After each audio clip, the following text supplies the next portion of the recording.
Skype va disparaître. Le 5 mai prochain, Microsoft coupera définitivement ses serveurs, mettant fin à 22 ans d'histoire et tournant une page entière d'Internet. Bonjour à tous, ici Tazio pour Culture Internet. Aujourd'hui, je vous raconte comment la fin de Skype marque aussi la disparition d'une partie de notre jeunesse. Pour Microsoft, c'est une décision logique. Skype n'a plus sa place dans un monde où Teams domine le marché du travail et où Discord s'est imposé dans les communautés en ligne. Et pourtant, la fermeture de Skype n'est pas juste une note de bas de page dans l'histoire d'Internet. Parce qu'avant Discord, avant Zoom, avant même FaceTime, Skype c'était une des applications qui nous permettait de rester connectés. Et si aujourd'hui on la quitte sans regret, il suffit d'un instant pour replonger dans nos souvenirs et réaliser tout ce qu'on lui doit. Skype, c'était notre point de ralliement. Pas juste une application d'appel. C'était une habitude, un réflexe, un espace qui prolongeait nos amitiés au-delà des murs du lycée.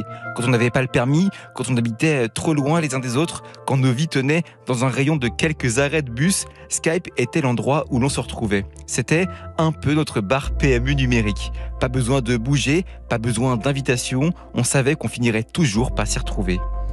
On prétextait une partie de loup-garou en ligne, une mission sur GTA V, une partie sur CSGO, mais très vite le jeu devenait secondaire. On se racontait nos vies, on débriefait la journée, on se lançait dans des débats absurdes, on refaisait le monde avec la certitude que personne n'avait vraiment envie de raccrocher. Parfois, il n'y avait même pas besoin de parler.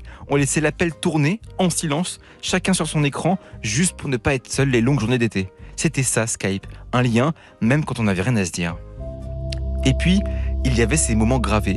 Le partage d'écran qui semblait un peu révolutionnaire pour l'époque, voir un pote ouvrir des lootbox sur un jeu en direct et réagir tous ensemble comme si c'était un événement mondial. Je pense encore à Quentin, ce pote qui, un soir, avait ouvert un couteau sur CS. Et ça coûte cher un couteau, une rareté absolue, c'était une dinguerie. On avait crié dans l'appel comme s'il avait gagné à la loterie. Une anecdote qui est restée, qui revient encore parfois dans les discussions. Mais c'était pas juste des jeux vidéo. C'était aussi ces longues conversations, ces confessions à minuit passé, ces instants où quelqu'un osait parler de ses galères et où, d'un coup, l'ambiance changeait. On se soutenait, on se rassurait, parfois même sans s'en rendre compte. Nos amitiés se renforçaient entre deux blagues stupides. Et puis, il y a ces contacts oubliés, ces pseudos qui traînent encore quelque part dans une liste d'amis laissés à l'abandon, des gens qu'on a croisés à 3h du matin sur un jeu, ajoutés dans l'euphorie du moment. Je me souviens encore d'un Allemand qu'on avait ajouté sur Skype après une partie de Rocket League.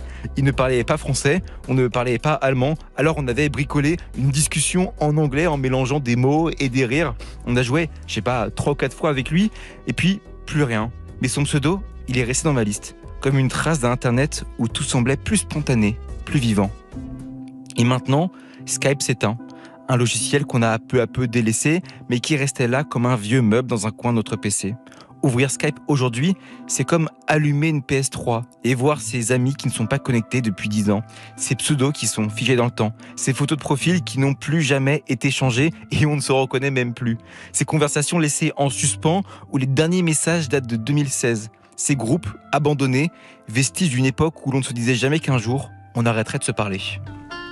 MSN a fermé pour laisser place à Skype. Aujourd'hui, Skype ferme pour Teams. Dans 10 ans, peut-être que Discord disparaîtra aussi à son tour. Microsoft nous propose aujourd'hui de migrer nos conversations vers Teams. Mais qui prendra vraiment le temps de le faire ? Qui ira récupérer ces messages écrits dans des nuits d'insomnie qu'on ne reliera jamais vraiment ? Personne. En tout cas, pas moi, c'est sûr.